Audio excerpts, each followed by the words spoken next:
Welcome back to Agent Tactics, where we talk to agents and helping other agents make their lives better. My guests today are in the Seattle area. It's Chris Dalto and Jason Mesnick. You know them, obviously. $175 million producing team. They actually have a team of 10, which we're going to go through. Today, I want to go through, first of all, say hi to these guys. They're like celebrities, right? Well, one of them is. The celebrity agent right here. What's up, buddy? But the real celebrity Yeah. is Jason from The Bachelor. Yeah. If you guys don't know his season. Can we get watch to work, Season please? 1. Oh, it's okay. Yes. Not season 1. I'm not that old. Someone is getting a rose today, and it's probably going to be Chris. Okay, so here we go, though. We want to go through building a team, how to build a team the right way, how to not build a team, and why not do it with the agents that are actually crushing it in Seattle. Chris, good to see you, buddy. Good to see you Oh, too, hey, man. Jason. Hey, I'm here too. Don't forget. Another day in paradise. So talk us through. Okay, talk us through. So $175 million you guys did last year. What does your team structure look like, and break it down for them? Chris and I started the team 3 years ago when we were at Compass. When we moved over from Compass to Real, our whole team came with us, but there was only 4 agents at the time. So I'm going to pause him for a second. So the reason why we stopped growing it at Compass is because we had to pay money to grow a team. Yeah, So Compass did not fit our model. our goal or Yeah. our model. Yeah. So that's what we looked at a lot of different brokerages that would fit what we wanted to do. And Real was that. Yeah. So as we started growing the team, we brought over, at the time we had 5 agents. We had a full-time operations manager and a full-time videographer and photographer. And since then, again, it's all been pretty organic. Like, we haven't gone out and recruited agents. We don't post that we're hiring agents or anything like that. So far, it's been all organic. And so now, since then, there's a total of 10 agents plus us, operations manager and videographer, right? All of the agents on our team at this point are all producing their own leads. If we have kind of overflow, right, or it's a geographical area that one of our agents know better than we do, then we partner with them. This year, we've already started something new, right? Yeah. So in our expansion, right, so we've thought about, like, how do we encompass anybody who's in real estate, whether you're brand new or you're been in the business like you and I for 10 plus years, or if you're in the next step where you want to grow or start building a team. So we partnered with another agent who's going to run the Zillow Flex team for our group, right? We have nothing to do with that. But so if you're a brand new agent, you're having a tough year, you can run Zillow Flex on our team. You can get leads. You can join us and be an individual agent. Or as you want to start growing a team, and since Chris and I have a little bit of experience over the last 3 years, you could also go kind of the graduate program and say, hey, we want to build a team. Can you help us do that? So there's a place for everybody on our team. So so right now, my wife, she's off camera over here. We're both in the process of building a team, right? We've got a couple agents on our team. We have support staff. What do you think there's the best first steps to growing a team? Because not every team's going to be the same. Yeah. But like, what are the first steps if you're going to grow a team? What does that look like? I think there's a couple ways to look at it, right? There's people that want to make a team to try to be rich off of their team producing. So maybe that's like a 50-50 split, or it's a super high split to where the agent's not making a lot, but you're netting a lot, or you're doing it for retention where they love the brand, they're going to market the crap out of you. You're talking about, like, there's the kingpin model, like where everything's about you. The listings go under you, the buyers go under you, you get all the credit, you make money, and people do the work for you. That's not our model. No. Right? And that works for some people. There's plenty of agents out there that do that. Yeah. For us, we want to build people up so they can eventually, if they gotta go through the whole program where you start with leads that are given to you, then you're kind of self-sufficient doing your own leads, and eventually you want to build your own team. We want people to eventually build their own team and support their families in the best way possible.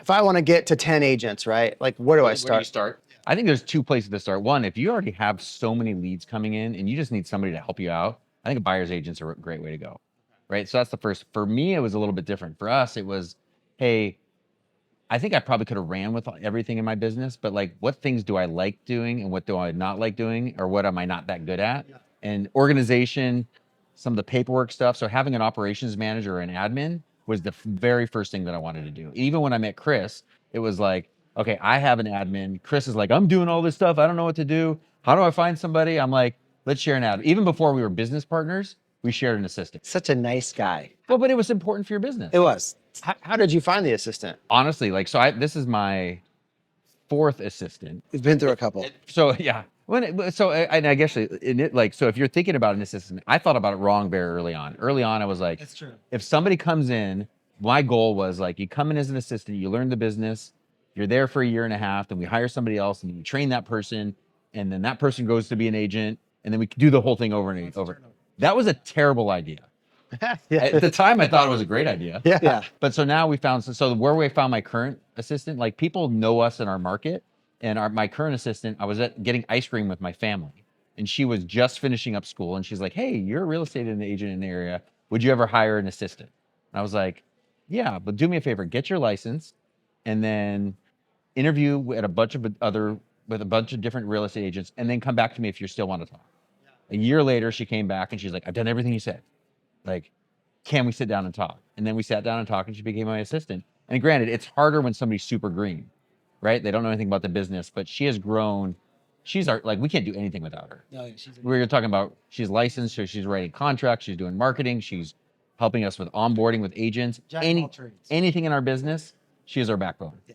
So I think having somebody that you can trust. That's the key, is someone you could trust. And that's like same thing with your agents too, because they're marketing your brand and a brand that you're trying to make everybody want to be a part of. So most people are like, I just want a paycheck. When am I going to get paid this week? Am I going to get paid this week? It doesn't matter if you work at Microsoft, Amazon, Google, whatever it is. People, I just want a paycheck. How do you find somebody that cares enough that even when you're like, go home and take some time off, they're like, I got so much work to do. I gotta support this business. That's who she is. And the key to doing that is giving them a portion of what you make, rather than giving them, hey, here's an $80,000 salary. You're going to get 3% of every commission check for the whole year, and you maybe give them like a stipend per month. She feels ownership. That's the key, okay. ownership. Yeah. But to start with the team aspect of things, like for me, I make one post on social media, and then people start emailing resumes and all that stuff. Okay. So So that's a good starting point. yeah, okay, I like that. So I think that's a problem what we're facing, right? Is we're trying to grow and bring on good agents, and we're trying as our team, right? So we already have the assistant. What is the process for you for actually bringing on good agents? Do you just bring on anybody, or do you actually like have a process to bring on solid agents? Well, let's get that in a second.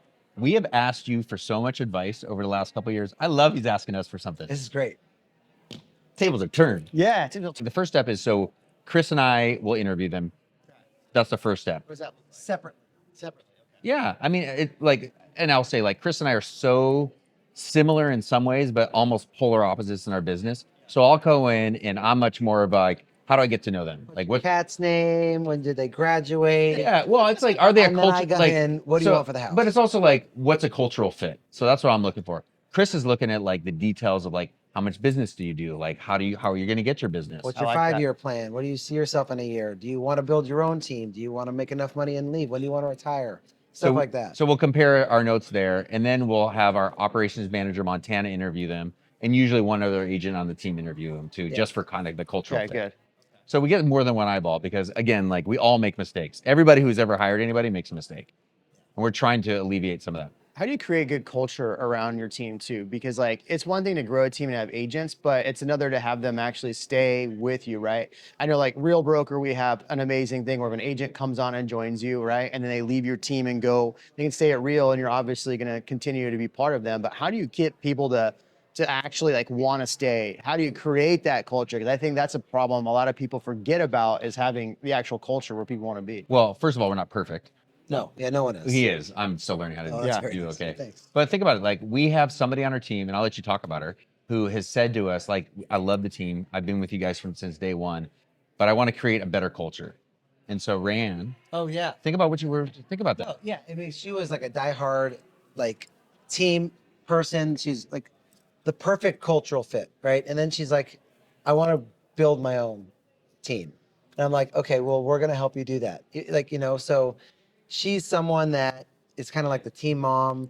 She helps everybody, and we're not gonna lose her. Like she's right now still managing a portion of our team, but we're gonna help her build her own team. Beyond that, she's also running she's building her own team, but for our team, she runs all of our monthly happy hours, Yep. all of our quarterly events with our clients.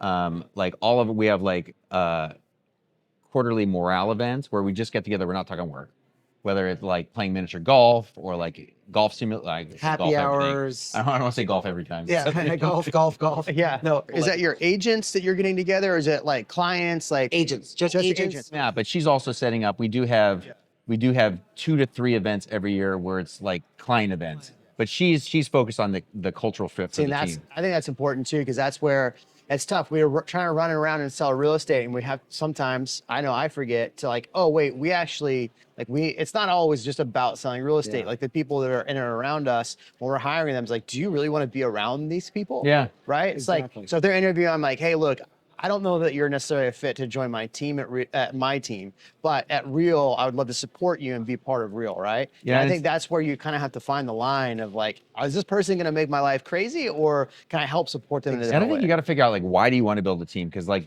we've talked about this so many times. It's way easier, and you'll probably make more money without a team. Like you could just like profitable, yeah, for More sure. profitable without small, a team, for sure. way more profitable. But It's a like lot more of your personal time though. right, but like as you go, like so we have a buddy named Travis. So Travis has been he's at another brokerage, and there's something in his life where he's like, either I want to buy something, do something different, but like for him, he's in his 40s now, and he wants to do something different versus just chasing a dollar or just transactions.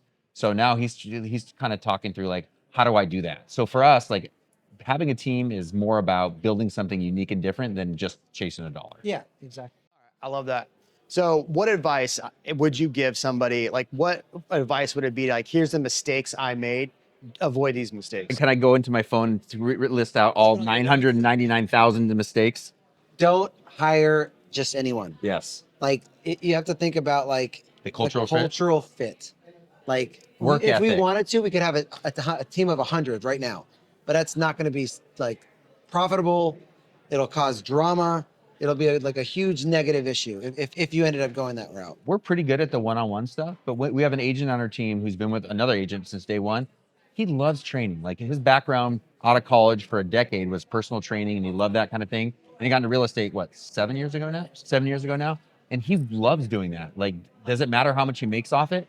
Probably a little bit, but overall, he just wants to help young agents grow. So finding somebody who's so jazzed up about it, jazzed? Who said that? Jazzed. Yeah, who's pumped up about that stuff, like that's hugely helpful. Having somebody who cares.